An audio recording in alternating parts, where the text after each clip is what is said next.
Muy buenos días, querida familia de Generación Desafiante. Shabbat Shalom. 6 días trabajarás y harás toda tu obra, mas en el séptimo día es consagrado a tu Señor. No harás obra alguna ni tú, ni tu esposa, ni tu hijo, ni tu hija, ni tu siervo, ni tu sierva, ni aun el extranjero, ni aun la bestia que habitase dentro de tus territorios. Porque en 6 días hizo el Señor los cielos y la tierra. Mas en el séptimo, Shabbat, parar, detenerse. disfrutar todo aquello que el Señor nos ha dado. Quiero darte gracias, Señor, por la bendición que nos das de disfrutar de tus mandamientos a la comunidad de Generación Desafiante Mundial en los 4 puntos de la tierra, a mi familia que está dispersa, pero que estamos volviendo a casa. Y el día de la fecha vamos a estar estudiando Deuteronomio, Devarim, Palabras, el libro más citado por el Mesías de Israel. por el Mesías de Israel. Y hemos venido estudiando un libro que nos ha confrontado. De hecho, venimos de estudiar el capítulo pasado, en esta primera parte de Deuteronomio 8, de por qué Dios nos prueba. Y hoy vamos a continuar estudiando la importancia de entender que después de la prueba, de hecho, van a venir momentos mejores, van a venir momentos de prosperidad. Por eso, el día de hoy le hemos determinado a este estudio el nombre de el lugar más peligroso de todos, la prosperidad. Acompáñame a estudiar Deuteronomio capítulo 8 y verso 11, que dice: cuídate de no olvidarte del Señor tu Dios para cumplir sus mandamientos, sus decretos y sus estatutos que yo te ordeno hoy. Moisés está consciente que tiene una población, hijos, hijas, generaciones que han venido de padecer de cierta manera la angustia del desierto, de la desolación, de ser perseguidos, de constantemente tener la provisión del Señor para cubrirles, para cuidarles, enfrentando temores como los gigantes, luchas y tantas otras cosas. Sin embargo, él sabe que después de esto, después de esta prueba, va a venir una prueba mayor. Y esta prueba mayor es la prosperidad. Y él por eso les dice: cuídate de no olvidarte del Señor tu Dios. La verdad es que ¿cuánto refleja nuestra condición como seres humanos esto? Que cada vez que alguien nos pide, no te vayas a olvidar de esto, ¿qué hacemos, Isaac? Nos olvidamos. Constantemente, cuando alguien dice, mira, cuidado, te vas a olvidar de esto, es lo que nos olvidamos. Si tú recuerdas qué mandamiento, Isaac, es el que arranca diciendo, acuérdate de qué. ¿Cuál mandamiento? El cuarto mandamiento.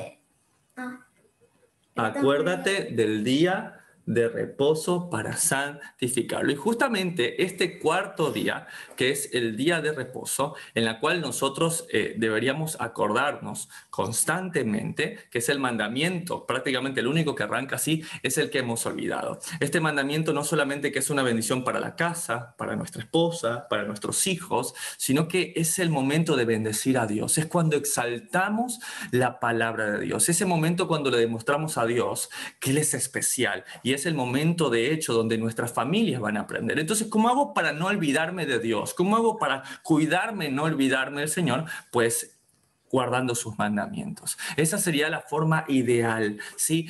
Tener nuestra mente siempre en la mirada de cumplir sus mandamientos y el separar de la semana ya este día especial para estudiar, para bendecir, para deleitarnos, es la manera más segura para no olvidarnos de nuestro Dios. ¿Y de qué otra manera yo también puedo? O sea, si ya estoy en mi casa, si ya le estoy enseñando a mis hijos, si ya el Shabbat, el parar, el detenerse, es parte de este proceso, bueno, tendría que seguir buscando herramientas para no olvidarme de ello, ¿sí? ¿Cuáles pueden ser estas otras herramientas? Y bueno, aquí les quería compartir un poco de lo que les voy a mostrar. Cuando entran a casa, por ejemplo, hay una mezuzá o una mezuzot ahí en la entrada de mi casa. Y si bien esta pequeña cajita que contiene dentro el Shema Israel que estudiamos en Deuteronomio capítulo 6, es algo que se ha hecho bastante propio en la cultura judía. Sin embargo,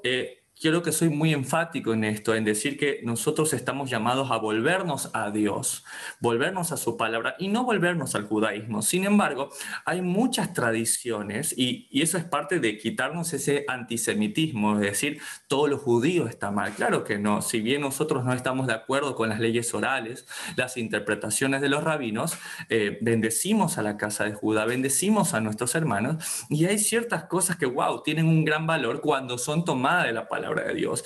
Por ejemplo, la mezuzá, que lo que significa en hebreo es el marco de la puerta. ¿Y por qué se llama así? Porque en Deuteronomio capítulo 6 dice así en el verso 6.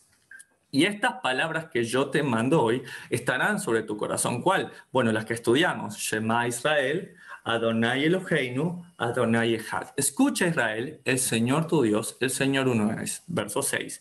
Y estas palabras que yo te mando hoy estarán sobre tu corazón y las repetirás a tus hijos y hablarán de ellas estando en tu casa y andando por el camino y al acostarte y cuando te levantes, y las atarás como una señal en tu mano y estarán como frontales entre tus ojos. Y ahí está Isaac, verso 9. Y las escribirás en los postes de tu casa y en tus puertas. Y esa es la razón para que de forma tal vez literal pongamos esta cajita, esta mezuzá, ¿sí?, en las puertas de la casa. ¿Está bien? Es como una forma de no olvidarnos de todo lo que nos sirva para recordar la palabra del Señor, pues va a ser más que bienvenida. El Shabbat, el tener una mezuzá a la puerta nos recuerda a nosotros y a los que llegan a casa de que, wow, ¿qué es esto? Bueno, esto es una mezuzá. ¿Y qué contiene? La palabra del Señor. ¿Sí? El mundo hace muy público lo que cree. El mundo grita a los cuatro vientos todas aquellas aberraciones y locuras que cree. ¿Y por qué nosotros no poner en nuestra casa una mezuzá? ¿Sí? Entendiendo de que el valor de este no es solamente ponerlos en los postes de la casa, sino que estén escritos en nuestros corazones, como lo dice Deuteronomio 6. Pero hermano Lincoln, ¿cómo puedo seguir yo recordando la palabra de Dios? Porque él dice que no me olvide. O sea, ya entendí qué importante es su palabra, el Shabbat, la familia, aún entrar a mi casa y saber que está marcada por el Señor en la puerta. Sí, es importante, pero aún hasta en nosotros mismos, hasta en nuestra ropa. Y estos son algo llamado tzitzit. Muy bien. La palabra tzitz significa simplemente filamentos. Se hace referencia a los filamentos del junco, ¿está bien? De las plantas que tienen esos pequeños hilos. Sí, de hecho, la palabra tzit también se entiende como hilos, ¿sí? En hebreo, o al menos en lo que se enseñaba, era el tzit heletz, que significaba que eran de color azul, ¿sí? Y sabemos que dentro de la tradición judía, sobre todo dentro de las leyes orales, van a ver que muchas veces estos tzitzit son de color blanco solamente. ¿Por qué? Porque, bueno, dentro de la tradición se ha enseñado, y esto es talmúdico, no en la Torá, que era pintada de color azul de un caracol, que es el caracol gilazón, un molusco, que ya prácticamente no existe, entonces se perdió el color. Y por eso lo van a ver que se usa de color blanco dentro de la tradición. Pero la Torá no dice que tiene que ser de tal caracol y tal cosa. La Torá lo que dice, y es lo que vamos a estudiar el día de hoy, es que hay que usarlos y que son de color azul. Y eso lo vamos a encontrar en Números, capítulo 15 y verso 38, que dice: habla a los hijos de Israel y diles que se hagan franja en los bordes de sus vestidos por sus generaciones desafiantes, y pongan en cada franja de los bordes un cordón azul. No dice qué tipo, no dice que es del caracol, no dice de qué tipo de moluscos, simplemente dice que sea de color azul. Y os servirán de franja para que cuando los veáis os acordéis de todos los mandamientos del Señor para ponerlos por obra. Y eso puede tener dos implicancias: para que yo los vea y me acuerde, ¿sí? O para que otros los vean y también yo quede marcado, para que la gente sepa, que cuando me pregunten ya sepan mi fe. Porque eso es importante donde vivimos. Hay una pareja con la que estoy trabajando en el prepa, donde él decía: yo quiero que todo el mundo sepa que estoy en plan de matrimonio, porque eso es como una barrera de protección, ya sabiendo que yo no estoy más soltero, sino que yo tengo una propuesta de matrimonio y que estoy separado. De hecho, el primer tema del prepa es estar separado, estar consagrado a una persona, ¿sí?, que es un hijo de Dios, que es una hija de Dios. Entonces la idea de estos tzitzit es para esto, para que os acordéis de todos los mandamientos del Señor para ponerlos por obra. Por tanto, Números 15 iría de la mano a Deuteronomio 8:11. Y sigue diciendo, verso 40, para que os acordéis y hagáis todos mis mandamientos, y seáis santos a vuestro Dios, yo vuestro Dios que os saqué de la tierra de Egipto para ser vuestro Dios. O sea, tenemos que recordar constantemente. ¿Por qué? Porque va a haber lugares donde nos olvidamos, y ese lugar muy peligroso muchas veces es la prosperidad. Tenemos que constantemente, ¿sí?, tener en nuestra casa, en nuestra vida y aún en nuestra vestimenta algo que exalte a Dios. Para los demás, y puede ser, pero sobre todo para mí, para yo recordarlo. Y aquí quiero contarles una historia que escuché dentro del judaísmo, que se enseñó, a mí me llamó mucho la atención, y dice que un hombre, un judío secular, entiéndase un judío no muy observante, pero que se ponía los tzitzit por dentro de la ropa, ¿sí? Eso se llama el talit katán, que es algo como lo que yo uso. Yo tengo, por ejemplo, puesto un talit katán, que es como una camisa por dentro, y que tiene justamente estos hilos, ¿no? Estos hilos azul y blanco. Y esta persona las usaba por tradición, porque así se los enseñaron sus papás, siempre por dentro de la ropa. En ese momento tiene la oportunidad, ¿sí?, y lo hace, de caer en adulterio. Se encuentra con una mujer que no es su esposa, van a un hotel y allí están besándose y están a punto ya de desnudarse. Cuando este hombre se quita la ropa, adivina qué se ve. Los tzitzit. Entonces esta mujer, cuando ve estas cosas tan extrañas, ¿no?, pregunta, ¿y qué es esto? ¿Por qué es esto? Entonces él dice, bueno, no importa, no importa. No, no, bésame. No, no, dice la mujer. Quiero que me expliques por qué usas esto tan raro. Y él le dice, mira, esto es un tzitzit, esto es señal y pacto, ¿sí?, que se nos enseñó, que somos hijos de Israel, y le explica que esto significa guardar los mandamientos de Dios. Y la mujer dice que aunque no sabiendo nada, dice los mandamientos de Dios, y entró un temor en esta mujer, se vistió y se fue. Quiere decir que estos tzitzit lo cuidaron en cierta manera a este hombre de no llegar hasta el final de este adulterio. Ahora, yo no sé qué habrá pasado con esa mujer, ni qué habrá pasado con ese hombre, ni los voy a juzgar. Lo que digo es que qué importante es, y eso lo hablábamos con Isaac hoy, ¿no?, de este compromiso de que él me acompañe, que me recuerde y que yo le recuerde a él, de permanecer con nuestros tzitzit. A pesar de que la gente puede decir, ¿qué es eso raro?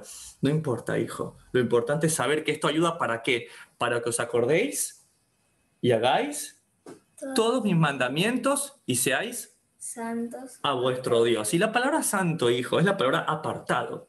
¿Sí? Cuando alguien te ve con esto raro, como que se aparta de ti y dice, oye, ¿qué es esto? ¿No? Esta es una persona diferente, ¿por qué usa esto? Y este es el compromiso, ¿sí?, de que no importa el lugar donde yo esté aquí fuera de casa, estos tzitzit también hacen una marca para ello, ¿sí? Ahora, uno podría decir, hermano Lincoln, pero es que eso está en la Torá, o yo no estoy muy de acuerdo en estas cosas, porque son judías. Mira, y no son judías, estas cosas son para los hijos de Israel. ¿Y qué tal si yo te digo a ti que tu máximo referente, cuál es nuestro máximo referente, Isaac? ¿Cuál es nuestro máximo ejemplo a seguir? Dios. Exacto, Yeshua es nuestro máximo ejemplo a seguir. Y mira lo que dice la palabra en Lucas capítulo 8 y verso 43. Una mujer que sufría de flujo de sangre desde hacía 12 años y no podía ser sanada por nadie, se le acercó por detrás y tocó los tzitzit, o sea, los tzitzit de su talit, de su manto, y al instante se detuvo su hemorragia. O sea que Jesús usaba los tzitzit. Esta es la versión Kadosh y es una traducción muy fidedigna del original del griego, ¿sí?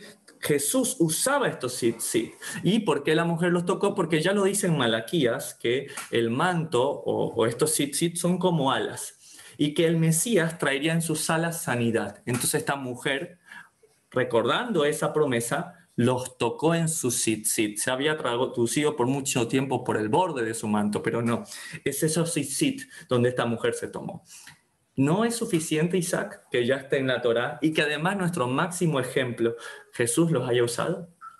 Claro que sí, eso es suficiente. Y todo esto, familia, para no olvidarnos, para recordar nosotros o para que nos recuerden nuestros familiares, nuestros amigos, sus mandamientos.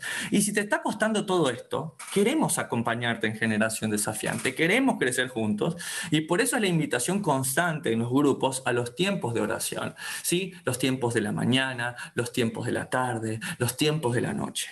¿Está bien?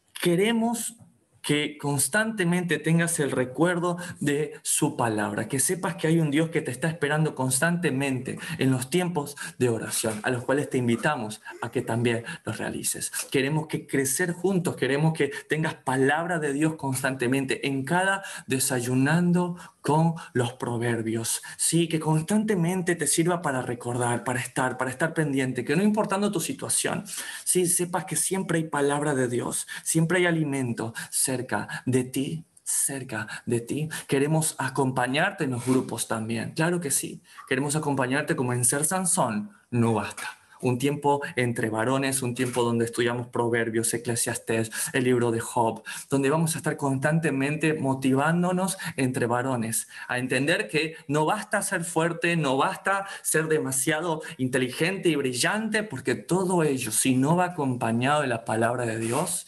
simplemente vamos a terminar ciegos, sin pelo, sin el pacto de Dios y muertos. Y si eres una mujer, te invitamos también que seas parte de los tiempos de mujeres de oración, donde constantemente puedas recordar y cuidarte de no olvidar la palabra del Señor, donde puedas crecer entre mujeres también que aman al Señor.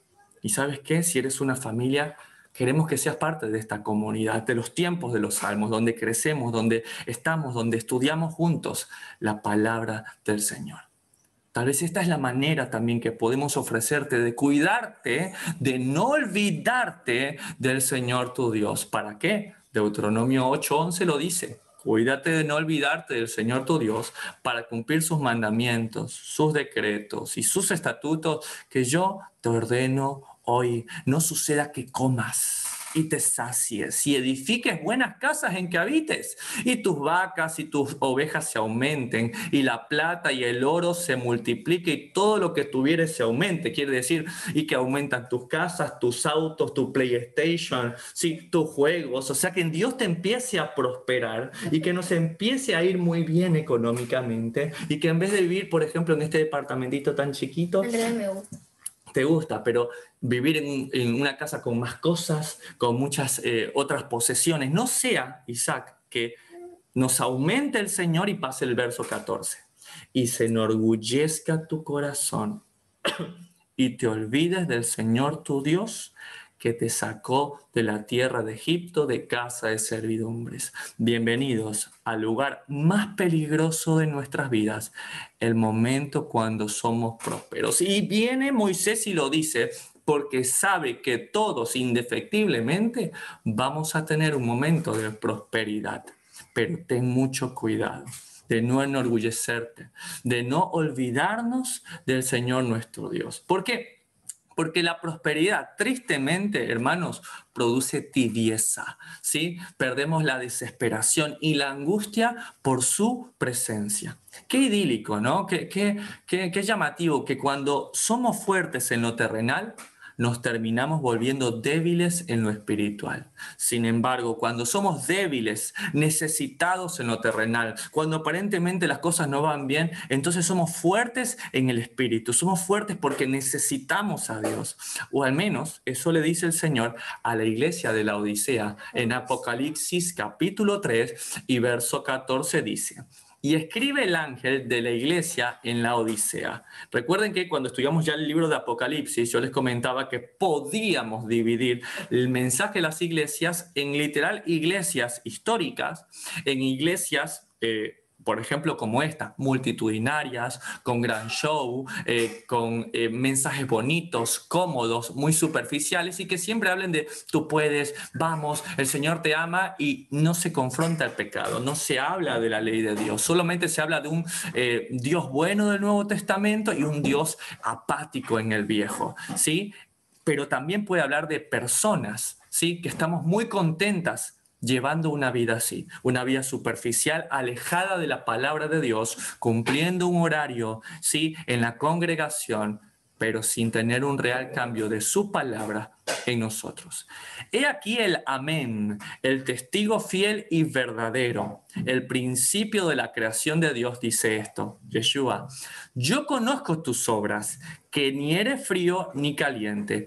Ojalá fuese frío o caliente. ¿Qué quiere decir eso, hijo?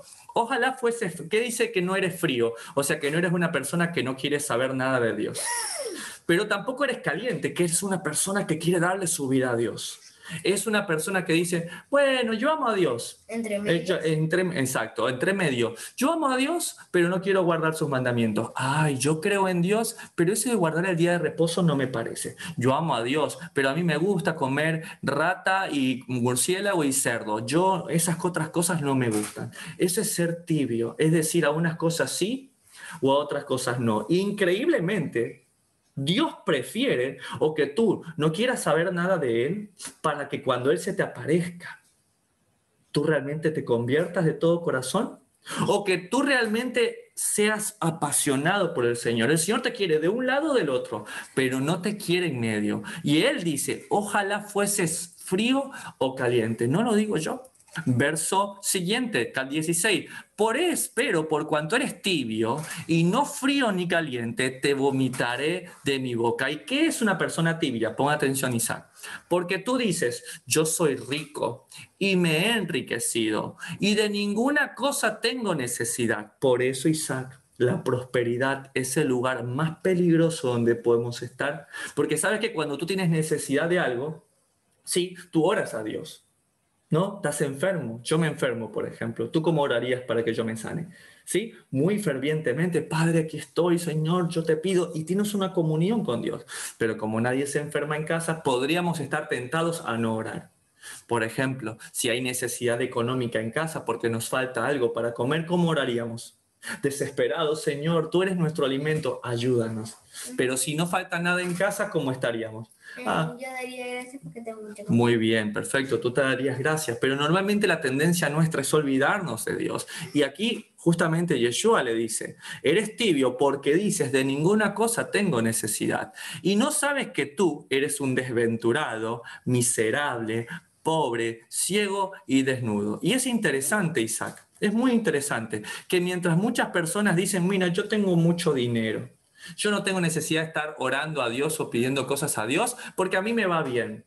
Y se mantienen lejanas a Dios, ¿sí? Pero cuando Dios las ve, ¿cómo las ve? Desventuradas, miserables, pobres, ciegos y desnudos. ¿Por qué? Porque no se están revistiendo de la palabra de Dios. Porque todo es para algo superficial, para lucir bien, para tener ropa buena, para tener un buen auto. Y ellos están poniendo su confianza en el dinero. Por eso la prosperidad es el lugar más peligroso, hijo. Cuando uno se atreve a decir, de ninguna cosa tengo necesidad. O sea, hermano, que usted me está diciendo hoy que muchas veces tenemos necesidad de un lugar más bonito, o siento necesidad de tener tal vez un mejor sueldo para poder bendecir mi casa, y yo que estoy necesitado de curarme de una enfermedad, o que yo me siento necesitado de tantas cosas. Bueno, hermano, ese es un lugar seguro. Ese sí es un lugar seguro en su presencia, ¿sí? Continuemos leyendo lo que dice en el verso 18. Por tanto, yo te aconsejo que de mí compres oro refinado en fuego para que seas rico. O sea, comprar de Dios el oro, que no es como el oro de aquí, por ejemplo, que yo tengo en mi anillo. ¿Sí? Está hecho de oro. Sí, es el pacto con mi esposa, ¿sí? Que nos entregamos en el altar. Pero dice Dios que hay un oro que es mejor. Y vestiduras blancas para vestirte y que no se descubra la vergüenza de tu desnudez. O sea, no esta ropa, una ropa mejor que solo Dios puede dar. Y unge tus ojos con colirio para que veas, con una agüita, como un líquido, para que te limpie los ojos. Como cuando tú estás en el campo y te entra algo de tierra, ¿qué buscas? Busco Agua, exacto. Entonces eso dice Dios. Verso 19. Yo reprendo y castigo a todos los que amo. Sé pues celoso y arrepiéntete. ¿Y qué significa ser celoso? Decir, wow, mira, yo me he dado cuenta que mi confianza la he puesto en las riquezas, en el auto, en el dinero, en la ropa que me gusta ponerme. ¿Sí? Pero ahora sé que Dios me está mirando de forma diferente. Ahora el tema sería, Isaac, ¿cómo yo busco oro refinado de Dios? ¿Cómo busco vestidos blancos para vestirme? ¿Y cómo me pongo colirio en los ojos? En comida de sus mandamientos. Exacto, justamente el Salmo 119 nos dice cuál es el oro que debemos buscar. Dice el Salmo 119, verso 72. Mejor me es la ley de tu boca que millares de oro y plata. Ahí está. Mejores que las riquezas de este mundo es la ley que sale de la boca de Dios, sus mandamientos. ¿Está bien? O sea, ya puedo tener oro refinado, que es su palabra. Pero ¿cómo me he visto de ropas blancas? Dice un poco más adelante, Apocalipsis capítulo 3 y verso 5. El que venciere, y esta palabra el que venciere es el que fuese Israel, de hecho es la raíz de la palabra Israel, Sara y él es el que vence con Dios, será vestido de vestiduras blancas y no borraré su nombre del libro de la vida y confesaré su nombre delante de mi Padre y delante de sus ángeles. O sea, ¿cuál es la vestidura que queremos buscar nosotros, Isaac? La que da Dios. ¿Y cuándo da Dios eso? Solamente a quienes. El que venciere. Al que venciere. El que venciere, ¿qué? Las tentaciones de este mundo, Isaac. El hombre que pudiendo adulterar no lo hace. El hijo que pudiendo deshonrar a sus padres no lo hace. El hermano que pudiendo enojarse con su hermana la perdona a pesar de todo. ¿Sí? El hombre que pudiendo robar no lo hace. Eso es el que venciere. Por eso, hijo, esta vida es una prueba simplemente. ¿Para qué? Para ver realmente de qué estamos hechos. Pero mira estas vestiduras blancas, un poco más adelante en Apocalipsis 7, mira lo que dice, verso 13. Entonces uno de los ancianos habló diciéndome, estos que están vestidos de ropas blancas, ¿quiénes son y de dónde han venido? Y yo le dije, Señor, tú lo sabes. Y él me dijo, estos son los que han salido de la gran tribulación y han lavado sus ropas y las han emblanquecido en la sangre del Cordero. O sea, hijo, que parte de tener esa ropa blanca es pasar por tribulación, es pasar por momentos de dificultad. Exacto, como Job, que fue después de su angustia revestido de ropas blancas. Imagínate cuando me ofrecen algo que no está bien, robar, y yo no lo hago. En ese momento el Señor, a pesar de la tribulación que yo puedo pasar, de la angustia, de poder tener algo más rápido, no lo quiero porque viene de algo que está mal. Bueno, el Señor después de esa tribulación lavará las ropas. Las ropas quieren decir, Isaac, como las acciones nuestras, el quiénes somos, pero las han emblanquecido ¿en quién? En la sangre del Cordero. Por eso, Yeshua es nuestro modelo a seguir. O sea, Isaac, ya tenemos oro, que es la palabra de Dios. Ya tenemos ropas blancas, que ¿quién nos las da? Dios, ¿sí?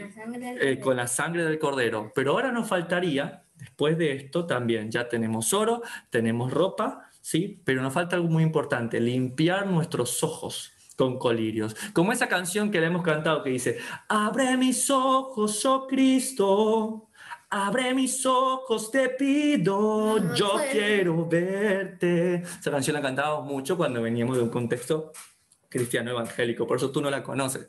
Pero mira que esa canción, cuando uno dice, ¿cuántas veces hemos cantado diciendo, abre mis ojos, Señor, abre mis ojos? Mucha gente en este momento cantando, abre mis ojos. Y en la Biblia mira lo que dice, abre mis ojos y miraré las maravillas de tu ley. Las maravillas de tu ley. Imagínate tanta gente gritando, cantando, abre mis ojos, te pido, yo quiero verte. Y ahí debería decir, yo quiero ver las maravillas de tu ley. O sea, que ya entendimos que el oro refinado es su palabra, que las ropas blancas es por la sangre del Cordero Santo, y que si Dios me permite ver, es para que yo vea las maravillas de su ley. Verso 12, Deuteronomio 8. No suceda que comas y te sacies y edifiques buenas casas en que habites y tus vacas y tus ovejas se aumenten y la plata y el oro se te multipliquen y todo lo que tuvieres se aumente y se enorgullezca tu corazón y te olvides del Señor tu Dios, que te sacó de la tierra de Egipto, de casa de servidumbre. Y esto es increíble. Cuando parece que lo entendimos, cuando parece que después de haber sido esclavos en Egipto, de haber estado en ese lugar donde dijimos, Señor, si tú me sacas de este pozo, Señor, si tú me salvas de esta situación, Señor, yo te prometo, yo te juro. Pero cuando salimos de ese lugar, es como dice el libro de Job, capítulo 11, que estamos estudiando, de hecho, con los varones de ser Sansón no basta. Que el hombre cuando mejora, que el hombre cuando sale de esa situación, muchas veces olvida su miseria, ¿sí? Y se olvida de todo lo que sufrió y se acuerda de ella como aguas que ya pasaron, como que fue muy lejano. Y allí es donde viene el orgullo, hermanos, galopando, corriendo hacia nosotros. Aquel viejo enemigo que creímos haber eliminado de nuestras vidas cuando estuvimos en la prueba, en el desierto, en la dificultad. Y es por eso que este orgullo, muchas veces, que vuelve a venir a nuestras vidas, ¿con qué es comparado Isaac? El orgullo es como la barba. ¿Por qué el orgullo es como la barba? Porque siempre hay que estarla cortando. Porque siempre vuelve a crecer y debemos cortarla constantemente. De hecho, cuando creemos no ser orgullosos, es cuando más lo somos. Y es allí cuando la barba nos empieza a crecer poco a poco, cuando podemos decir, no, yo ya no soy orgulloso, ya superé esta prueba. Bueno, es ahí cuando el orgullo, como una barba, también vuelve a crecer. Y esto es peligroso, muy peligroso, porque a veces cuando pasamos la prueba, Isaac, podemos tender a decir, no, pues, si me está yendo bien a mí, es porque yo he sido fiel, ¿sí? Es porque, bueno, pasé la prueba. Y ahí a veces pasa una falsa humildad, un orgullo vestido de humildad. Es que todo el éxito que tengo es porque yo guardo sus mandamientos. Y lo que es peor, decirle a otro, ¿sí?, que está pasando una situación difícil, ¿sí?, que bueno, es que tú no estás buscando a Dios. Sí, es que tú tienes que buscar más a Dios. Y muchas veces nos comparamos nuestras situaciones diciendo es que a mí me ha ido bien porque soy fiel al Señor, cuando ni siquiera nos hemos dado el tiempo para conocer la situación que nuestro hermano está pasando. Y lanzamos frases como esta que te dije, es que lo que te pasa es porque no estás buscando a Dios. Es que estás viviendo así porque no guardas sus mandamientos. Es que ese pensamiento es simplista, hermano, revestido de orgullo. Es el mismo pensamiento que tenían los amigos de Job con él. Job, arrepiéntete para que te vaya bien como a nosotros. Es que si te ha ido mal, Job, económicamente, es que algún pecado hay en tu vida. Es que si perdiste a tus hijos, a las personas que amas, seguro es porque hay perversión. Porque si te has enfermado, Job, seguro es porque un castigo de Dios ha venido sobre ti. Qué simplista, hermanos. Qué absurdo es esta teología de que a los buenos les va bien y a los malos les va mal. Y qué contrario al pensamiento del Señor, que mientras veían en lo terrenal a Job como un miserable, en los cielos su nombre era conocido. De hecho, y así mismo, como lo atacaban constantemente a Job, diciendo, te iba bien antes porque obedecías a Dios, pero ahora todo esto que te pasa es porque lo estás haciendo mal. Juzgado Job por amigos que finalmente, en vez de consolarlo, lo criticaron. Pero no te preocupes, que esta visión al revés que vemos muchas veces en la vida, de que a los malos le va bien y a los buenos le va mal, también le pasó a nuestro Mesías. De la misma manera, juzgado, diciendo que, bueno, y este no era hijo de Dios, no salvó tantos a otros, ¿por qué no se salva a sí mismo? Y es así, hermanos, muchas veces en esta vida vamos a tener que padecer. Pero ¿sabes qué? El momento de la prueba y la dificultad es un momento muy seguro para nosotros. Es el momento de la prosperidad, donde vamos a ser realmente probados. Nuestro Mesías es el mayor ejemplo, ¿sí? Despreciado de los hombres, lo tuvimos por azotado de Dios, por abatido. El castigo de nuestra paz fue sobre él y por su llaga hemos sido sanados. Mientras que los principales, como te decía, decían de él, mírenlo, quería salvar al mundo y no pudo, ¿sí? ¿Sabes qué? Dios es muy, muy, muy bueno con nosotros, ¿sí? Mientras que en la tierra de Yeshua se decía cualquier locura, en los cielos se decía de él, este es mi Hijo amado, en el cual estoy muy complacido. Sabes, hermano, yo no sé en qué situación estás pasando, pero solo vengo a decirte algo. Anhelar las riquezas tal vez puede ser lo peor de todo. ¿Acaso no hemos visto destruir sus vidas, por ejemplo, aquellos hombres y mujeres que ganaron la lotería, que terminaron peor que como comenzaron? ¿No es acaso como lo dice Dios y lo estudiamos en Deuteronomio 7, que todo debe ser poco a poco, paso a paso? ¿Para qué? Para que no nos perdamos en la prosperidad. ¿No es acaso también un acto de amor de Dios no llenar nuestras manos de riquezas para que no nos enorgullezcamos, sino que la prosperidad económica viene de la mano de la espiritual? Es decir, que la prosperidad espiritual debe ser siempre mayor que la económica para que esto realmente tenga sentido. Y esto, para el hombre más rico de la historia, tuvo un sentido muy claro. El hombre que tenía tanto dinero que la plata era comparado con piedras, con arbustos en sus tiempos, Salomón, que de hecho 2 cosas pidió antes de morir. Y te invito, Isaac, que sepamos las 2 cosas que pidió Salomón antes de morir. Está en Proverbios capítulo 30, que dice así, verso 7. 2 cosas te he demandado, no me las niegues antes que muera. Vamos a poner atención, Isaac. Vanidad y palabra mentirosa aparta de mí. Vanidad es creerte demasiado. Y palabra mentirosa, pues ya tú lo sabes, algo que no es real. Exacto. Y mira lo que pide con relación a esto. No me des pobreza ni riqueza. Manténme del pan necesario. O sea que el hombre más rico de la historia, al final de su día se dio cuenta de esto.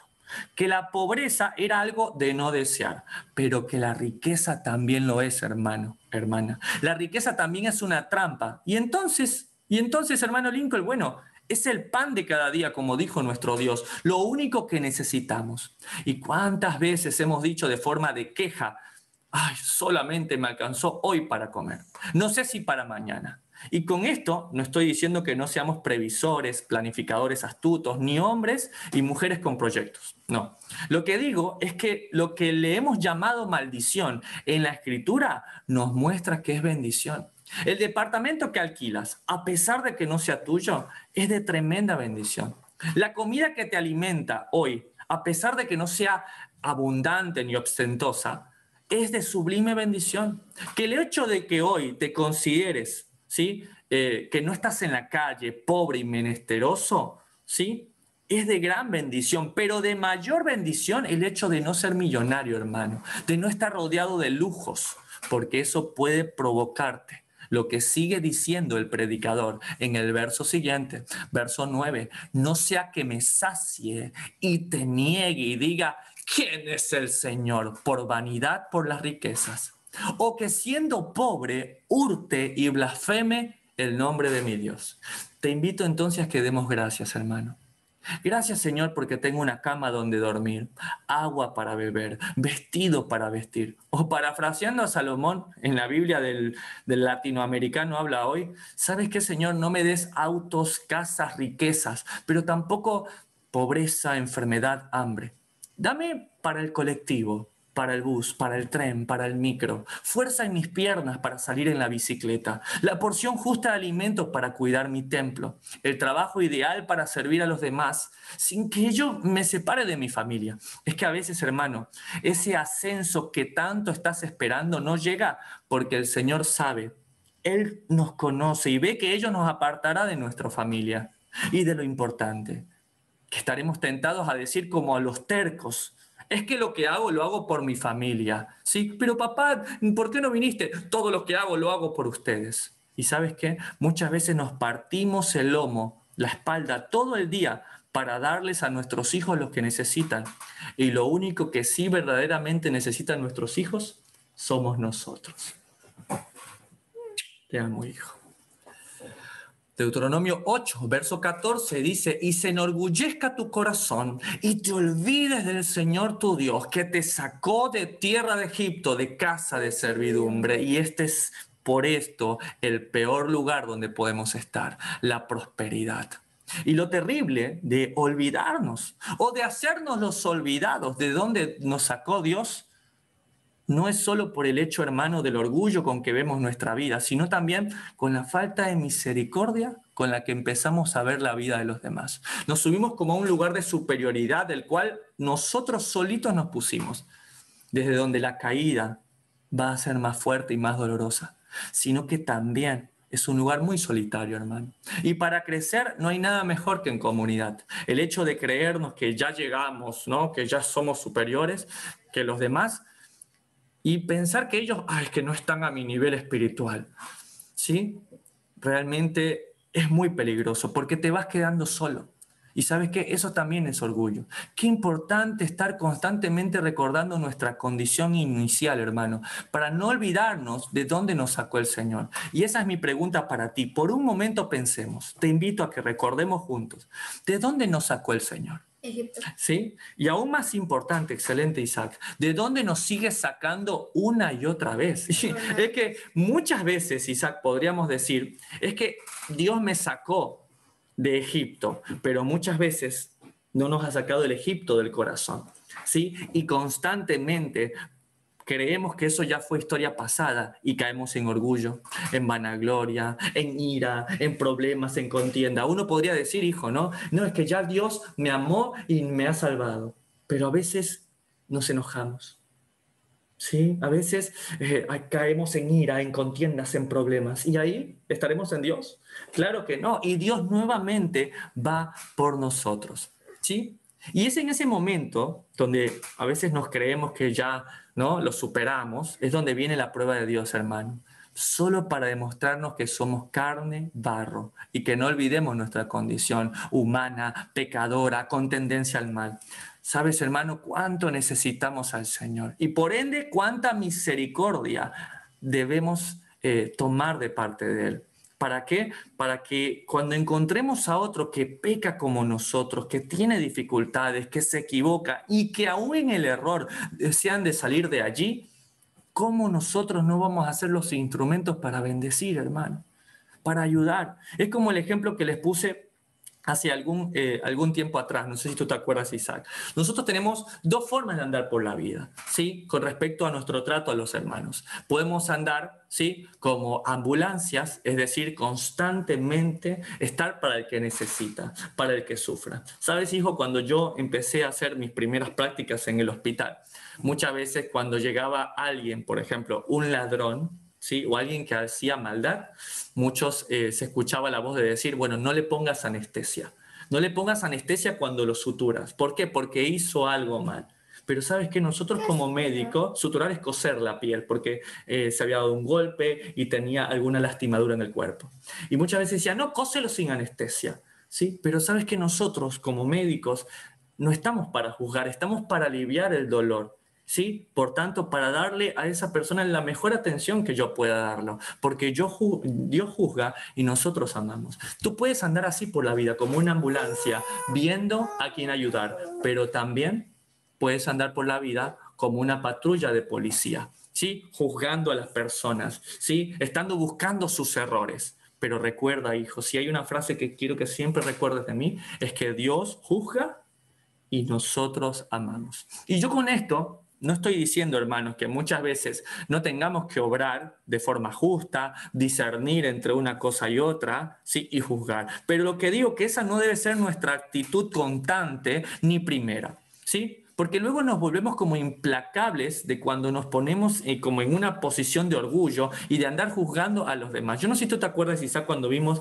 un dibujo animado que es Los Vecinos Grimm, que Grillo, sí, vio que había alguien que ensuciaba y agarró a la policía y le dijo, vamos a buscar al que ensucia la ciudad. Sí. Y buscaron por todos lados y Grillo era implacable y este niño decía, tenemos que encontrarlo. Y el policía que trabajaba con él le decía, pero tranquilo, se equivocó, perdonémoslo. ¿Y qué le dijo Grillo? No, tenemos que encontrar al que ensucia y tiene que pagar esto. Y al final, para resumir todo esto, ¿quién era el que ensuciaba? Grillo. Era Grillo mismo y no se había dado cuenta. ¿Y ahí qué quiso Grillo? Cuando lo iban a juzgar, ¿qué quería él? Por favor, tenía razón. Exacto, quería misericordia. Entonces, constantemente no olvides eso, hijo. Sí, nos va a haber momentos en que tenemos que juzgar con sabiduría, con justo juicio, pero que nuestra primera actitud siempre sea el ser una ambulancia y no una patrulla de policías.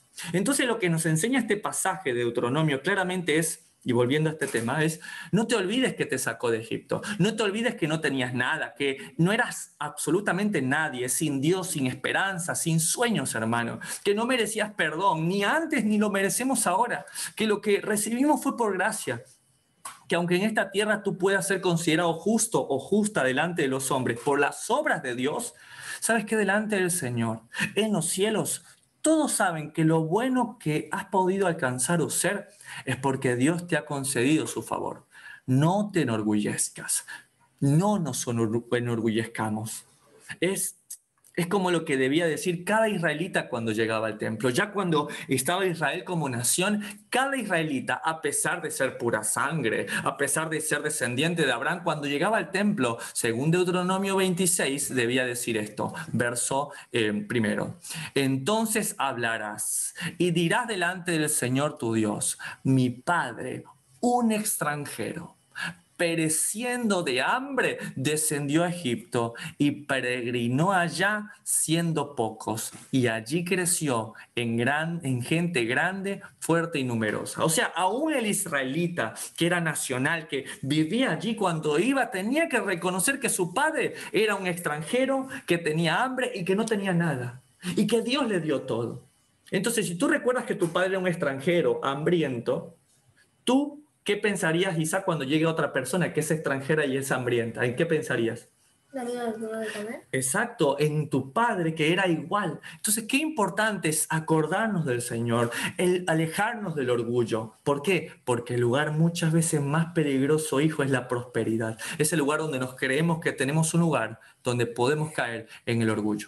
Y esto, hermanos, es un principio para no ser orgulloso. Tener constantemente en nuestra mente, no el pecado que el Señor borró, no la culpa, no la vergüenza, no, sino lo que éramos, lo vil, lo menospreciado, y cómo eso el Señor lo convirtió en bendición. Verso 15, Deuteronomio 8, que te hizo caminar por un desierto grande y espantoso, lleno de serpientes ardientes y de escorpiones y de sed, donde no había agua, y Él te sacó agua de la roca del pedernal, que te sustentó con maná en el desierto y comida que tus padres no habían conocido. De hecho, la palabra maná, donde viene la palabra man, ¿sí? Era como, wow, ¿qué es esto? No sabían qué era eso, esas hojuelas blancas que caían del cielo, imagínate, afligiéndote y probándote para a la postre hacerte bien. Y si bien Isaac aquí dice que te prueba para después hacerte el bien,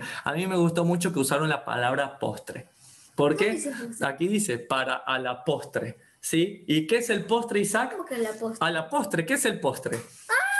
El postre es la comida más rica que existe y muchas veces yo te tengo que decir, o le digo, claro, o le digo a Dulce muchas veces que no quiere comer, le digo, si te comes esto, luego te doy el postre. Y eso es lo que te anima, ¿no? Pues bueno, la prueba es algo así. Muchas veces cuando estamos en la prueba pensamos en el postre, pensamos en lo que viene después, ¿sí? De hecho, eso es lo que muchas veces pensaba Job, esa era su esperanza, que al final sabía que su Redentor vivía, sabía que era difícil esto, pero ¿sabes qué? Al final llegó el postre, lo postrero para Job. Unas palabras tan dulces de este hombre que dijo, de oídas te había oído, mas ahora mis ojos te ven. La prueba tiene un postre, hermano, tiene algo dulce para ti. No te olvides que la prueba siempre es para ganar o para aprender de ti mismo cosas que tú no conocías. Verso 16, que te sustentó con maná en el desierto, comida que tus padres no habían conocido, afligiéndote y probándote para a la postre, para después, hacerte bien. Y digas en tu corazón, mi poder y la fuerza de mi mano me han traído esta riqueza. ¿Sabes? Qué fácil se nos da esto. El hecho de decir que todo lo que uno puede tener, la empresa, la compañía, la familia, todo, es porque yo he sido fiel, hermano. Es que yo le pongo muchas ganas. Es que a mí nadie me regaló nada. Yo me construí solo. Y nos recordamos a alguien que dijo esas palabras de esta manera, como lo fue Jacob. Jacob, de hecho, fue el segundo hijo, ¿sí?, de su padre. Eran gemelos, pero él salió después, ¿sí? Y aún desde pequeño, Jacob, que significa su nombre, el que toma el calcañar, el usurpador, siempre quiso estar por encima de su hermano Esaú.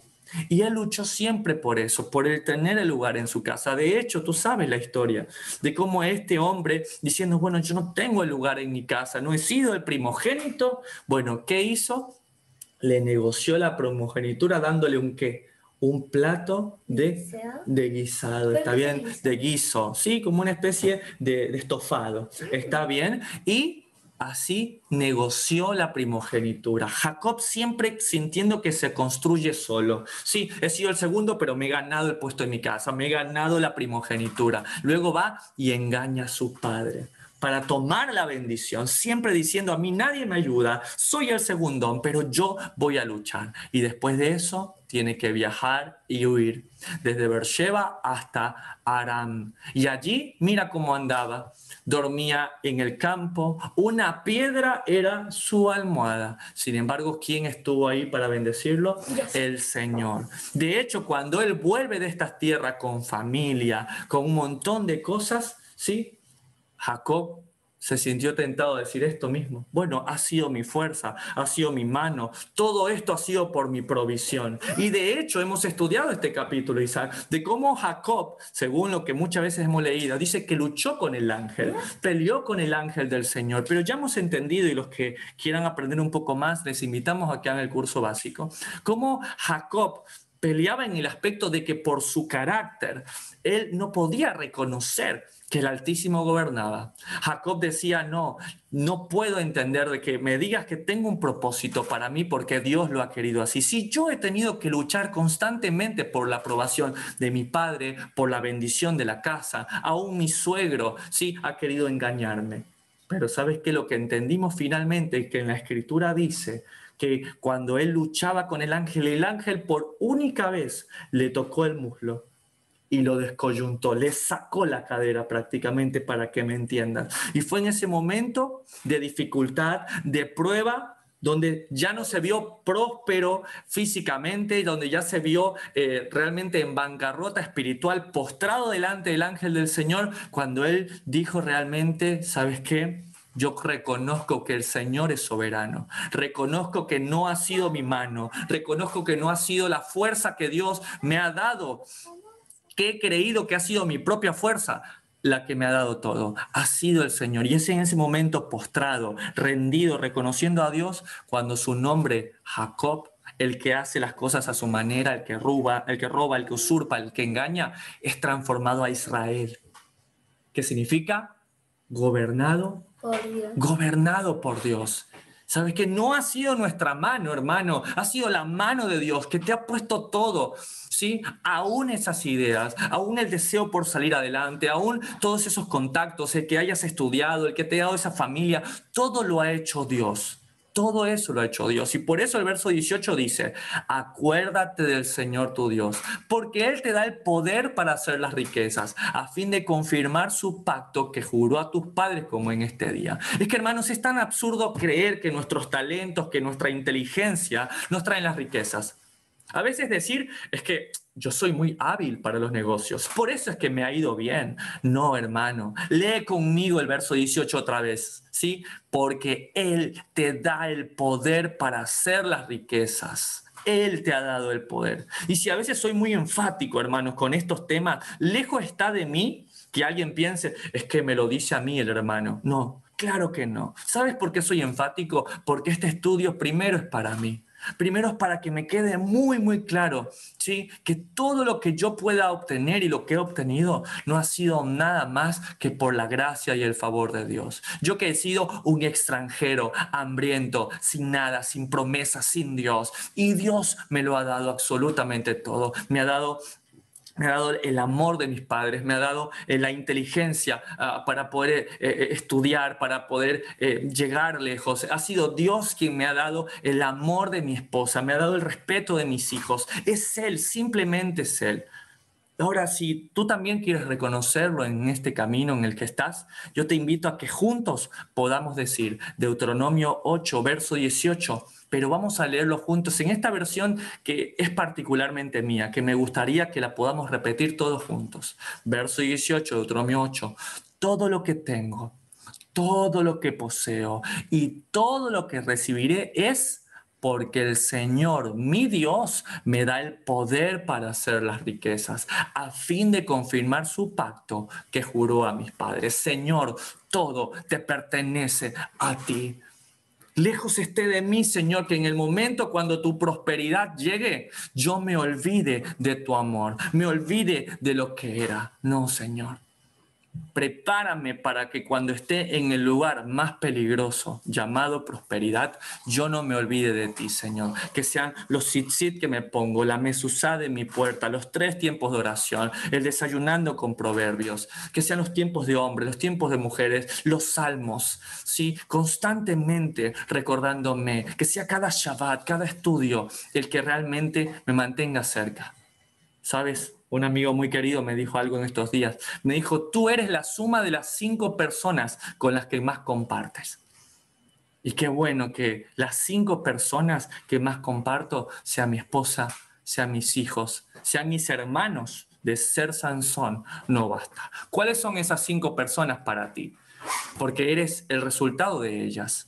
¿Con quién estás compartiendo tiempo, hermano? ¿Con quién te estás comprometiendo? ¿Por qué? Porque lo que puede pasar es que en el verso 19 diga, mas si llegares a olvidarte del Señor tu Dios y anduvieses en pos de dioses ajenos y les sirvieses a ellos, te inclinares, yo lo afirmo hoy contra vosotros, que de cierto pereceréis, como las naciones que el Señor destruirá delante de vosotros, así pereceréis, por cuanto no habréis atendido la voz del Señor vuestro Dios. Hay una canción de un buen amigo mío que dice, sé que en mi parecer voy a perecer de nuevo, que espero tenerla muy pronto en Desafiante Records para compartirse. Pero es así, hermano. Sí, en nuestro parecer, en lo que creemos, vamos a perecer. ¿Dios es bueno? Sí, amén que Dios es bueno, pero Dios también es justo, Dios también es fiel. ¿Y sabes qué? Él también castigará. Deuteronomio 28, del verso 1 al 14, hermano, dice las bendiciones por obedecerle. Pero también desde el 15, el Señor hasta el 60 dedica las maldiciones. Con 14 versos te bendijo. Pero hermano, Él va a multiplicar por 4 eso para cuando llegan las maldiciones por la desobediencia. Y es allí cuando nos postramos. Es allí donde, como me dijo mi hijo ahora que empezamos el estudio, papá, ¿no sientes como un temor cuando empiezas a compartir la palabra? Sí, y la respuesta la guardé para horas, hijo. Sí, siento temor, pero no de hablar a mis hermanos. ¿Sí? No siento temor de decir la palabra de Dios, porque en este estudio lo que hago es leer constantemente la palabra de Dios. Es ella quien habla. Tengo temor de no ser lo que está escrito en la palabra. Tengo temor de que cuando tú veas mi vida, no veas el hombre que la palabra quiere que yo sea. Tu mamá, en nuestro Shabbat matrimonial, donde estudiamos juntos algunos libros, donde nos hablamos, me hizo una buena pregunta. Me dijo que cuál era mi mayor ideal en la vida. Ideal, lo que yo más quería. Y lo que yo más quiero, hijo, es ser ese hombre íntegro y honesto para que realmente tú puedas verte reflejado. Sin embargo, yo siempre quiero que tu mirada esté en Dios y en Yeshua. Pero si en algún momento te sientes perdido, si te sientes triste y desolado, que también puedas ver mi vida, ¿sí? Y puedas anclarte y decir, aquí está mi Padre, que me ha dado un buen ejemplo. Porque eso, finalmente, es mi labor en la tierra. Dios no me va a preguntar por la especialidad en endocrinología infantil, o por el lugar, o por el hospital, o por la clínica, o por tantas otras cosas. Él me va a pedir cuentas por ti. ¿Y sabes qué? No quisiera que la prosperidad, que los negocios, que la abundancia me alejen de la palabra de Dios, de mi esposa y sobre todo de ti. Te amo mucho, hijo. Por eso creo que cuando llegue ese momento, cuando llegue muchas veces la prosperidad, un lugar muy peligroso es donde Devarim, palabras, sus palabras nos van a llevar a un lugar muy, muy seguro. Gracias. No te importante no olvidarse de Dios. Eso es, no te importante, no olvidarse de Dios. Gracias, hermanos, por haber estudiado juntos el libro más citado por el Mesías. Que el Señor me los recontra bendiga. Nos vemos la próxima semana para seguir estudiando la palabra del Señor que vive para siempre. Que el Señor me los recontra bendiga. Shabbat, Shabbat Shalom. Shabbat Shalom.